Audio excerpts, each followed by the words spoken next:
মাননীয় মুখ্যমন্ত্রী এটাকে 250 বেডের ঘোষণা করাতে কালিয়াগঞ্জবাসীরা খুব আনন্দিত ছিল, কিন্তু এখন পর্যন্ত শুধু বিল্ডিং কনস্ট্রাকশন হয়েছে এবং খাতায় কলমে উদ্বোধন হয়েছে, কিন্তু আমরা ব্যক্তিগতভাবে পেশেন্টদের মারফতে বা আমাদের দৃশ্যমান যা অবস্থা তাতে দেখছি সেখানে হসপিটালের পরিকাঠামোগত উন্নয়ন হলেও বাস্তবিক ক্ষেত্রে রুগীদের ক্ষেত্রে যে পরিষেবাগুলো পাওয়া উচিত সেগুলো সিংহভাগই কিছুই পাচ্ছে না মানুষ। ইমিডিয়েট এখানে ইউএসজির ব্যবস্থা করা,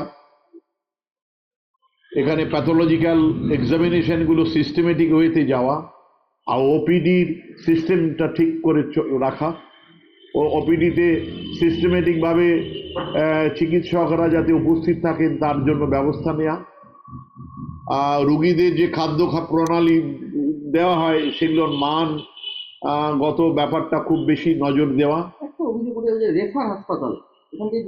এখান থেকে যেহেতু পরিকাঠামো নেই, চিকিৎসকদের কিছু করার নেই। পরিকাঠামো সমস্ত ব্যাপার থাকলে, একটা হয়তো অ্যাকিউট পেইন হয়েছে অ্যাবডোমিনাল, সেখানে ইউএসজি নেই, ডায়াগনস্টিক প্রসিডিওর না হলে পেশেন্টকে রেফার করতেই হবে। রেফারাল হসপিটাল তখনই হয় যখন ইনফ্রাস্ট্রাকচার না থাকে, চিকিৎসক তখন নিরুপায় হয়ে করেন। আর বেশিরভাগ চিকিৎসকই হসপিটালে সময় কম দেন, প্রাইভেট প্র্যাকটিস বেশি করেন।